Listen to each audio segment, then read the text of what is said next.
তুমি কি জানো গত এক বছরে তুমি ঠিক কতটা সময় নষ্ট করেছো? তুমি মানুষের সাথে তাল মিলিয়ে কখনো বন্ধুর আড্ডায়, কখনো আত্মীয়দের দাওয়াতে, আবার কখনো সোশ্যাল মিডিয়ায় অন্যদের সফলতার গল্প দেখে, কিন্তু তোমার নিজের কাজটা কোথায়? তুমি যে স্বপ্নটা নিয়ে দৌড়াতে শুরু করেছিলে, গল্পটার বর্তমান অবস্থা কি? আজ আমি তোমাকে কোনোরূপ কথার গল্প শোনাবো না। আজ আমি তোমাকে বলছি, আগামী 30 দিনের মধ্যেই তুমি মানুষের এই ভিড় থেকে পুরোপুরি নিখোঁজ হয়ে যাও। এর মানে এই নয় যে তুমি সম্পূর্ণরূপে ঘরছাড়া হয়ে যাবে।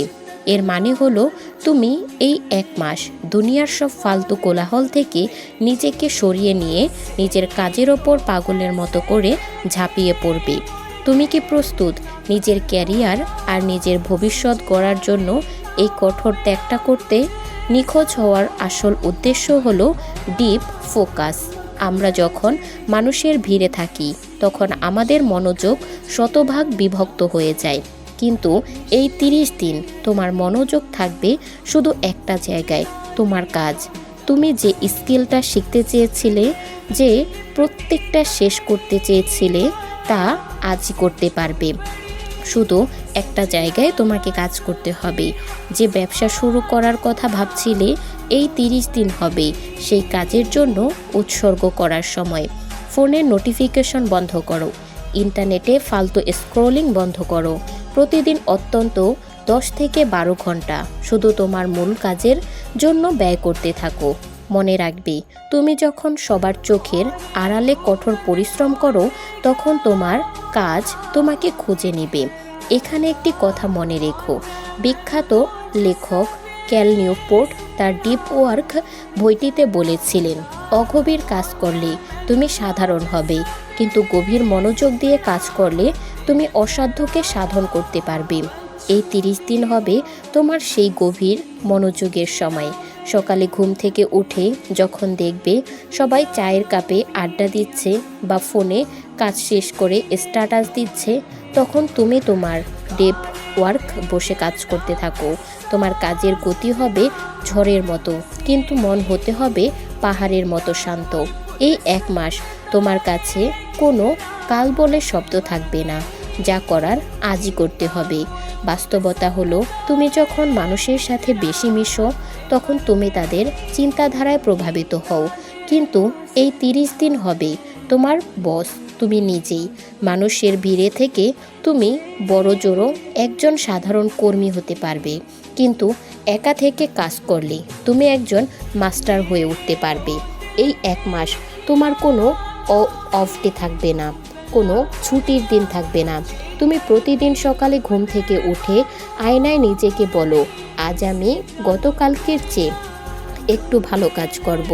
তোমার কাজের টেবিলে কোনো মোবাইল ফোনের কাজ থাকবে না, কোনো ডিস্ট্রাকশন থাকবে না। যখন তুমি একটানা কয়েক ঘন্টা কোনো কাজে ডুবে থাকবে, তখন তোমার মস্তিষ্ক এক নতুন স্তরে পৌঁছে যাবে। এই 1 মাসের নিরবচ্ছিন্ন কাজ তোমাকে সফলতার সেই চূড়ায় নিয়ে যেতে সাহায্য করবে। পৌঁছাতে মানুষের বছরের পর বছর লেগেছে, যেখানে বিল গেটস বা ওয়ারেন বাফেটের একটা থিওরি মাথায় রেখো। তারা বলেছে, অত্যন্ত বছরের কয়েকবার এমন থিঙ্ক উইক কাটান যখন তারা পুরো দুনিয়া থেকে বিচ্ছিন্ন হয়ে শুধু পড়াশোনা আর কাজ করেন। তুমি কেন পারবে না?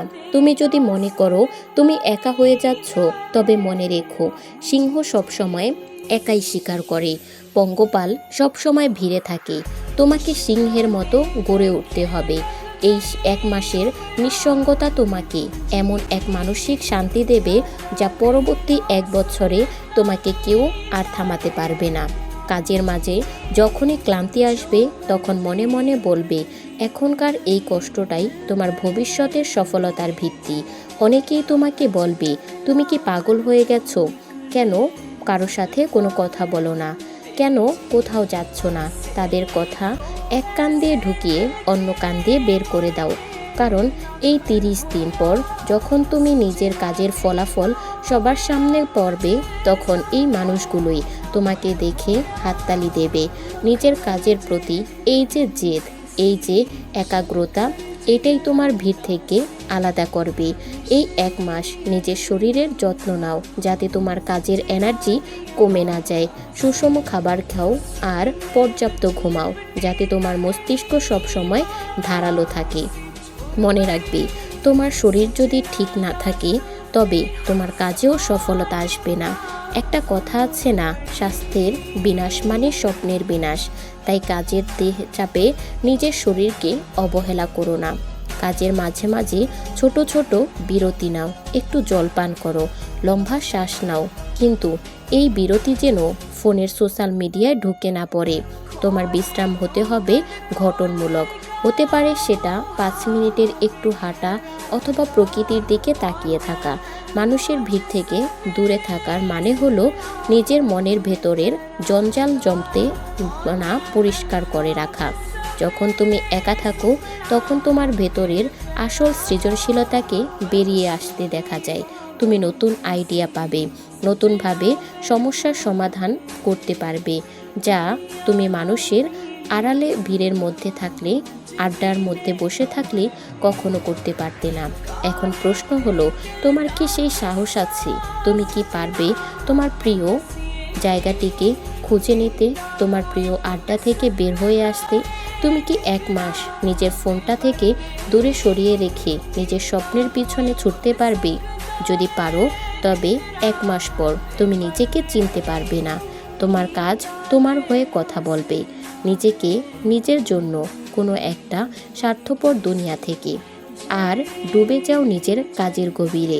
30 দিন পর যখন তুমি ফিরে আসবে তখন দুনিয়া দেখবে এই এক নতুন দক্ষ এবং সফল মানুষকে। মনে রেখো, সাইলেন্স ওয়ার্ক বা নিরবচ্ছিন্ন কাজই হলো সবথেকে বড় বিভক্ত। আজ থেকেই শুরু করো, প্রমাণ করো তুমি সাধারণ নও। এই 30 দিনের জার্নিতে তোমার অনেক সময় মনে হবে আর পারছে না। তখন মহাগান্ধীর সেই কথাটি মনে রেখো, আগে তারা তোমাকে অবহেলা করবে, তারপর তারা তোমাকে নিয়ে হাসবে, তারপর তোমার সাথে লড়াই করবে, আর সর্বশেষে তুমি জিতবে। তুমি এখন সেই লড়াইয়ের স্তরে আছো। এই 1 মাস কোনো অজুহাত চলবে না। বৃষ্টির দিন হোক বা রোদের দিন, তোমার শরীরের সেই লড়াইয়ের ইচ্ছাটা যেন থাকে। ভালো থাকুক আর খারাপ কাজই চলতে হবে তোমার, কারণ সফল হওয়াটা তোমার মুড দেখে কাজ করে না, তারা কঠিন দেখে কাজ করে না। এখন কাজ শুরু করো। এখন তোমার সিদ্ধান্ত নেওয়ার সময় এসেছে। তুমি কি অন্যদের মতো শুধু এই ভিডিওটি দেখে এড়িয়ে যাবে? যদি এই 30 দিনের চ্যালেঞ্জ গ্রহণ করতে প্রস্তুত হও, এখনই কমেন্টে টাইপ করো, আমি নিখোঁজ হয়ে যাব, আমি নিজেকে সফল করে তুলব। ভিডিওটি যদি তোমার হৃদয়ে একটু নাড়া দিয়ে থাকে তবে একটি লাইক দাও, তোমার উপস্থিতি জানান দাও। আর এই রকম জীবন বদলে যাওয়া ভিডিও নিয়মিত পেতে আমাদের চ্যানেলটি এখনই সাবস্ক্রাইব করে রাখো। তোমার মতো যারা নিজের কাজ নিয়ে সিরিয়াস, তাদের কাছে এই ভিডিওটি শেয়ার করতে ভুলবে না। সর্বশেষ একটা কথা মনে রেখো, পৃথিবী তোমাকে নিয়ে অনেক কিছু আশা করে। তুমি ভিড়ের মাঝ থেকে হারিয়ে না গিয়ে নিজের পথ নিজেই তৈরি করো। তো বন্ধুরা, ভিডিওটি ভালো লাগলে একটা লাইক কমেন্ট করে দাও। দেখা হচ্ছে পরবর্তী কোনো ভিডিওতে। সেই পর্যন্ত ভালো থেকো, সুস্থ থেকো। আল্লাহ হাফেজ।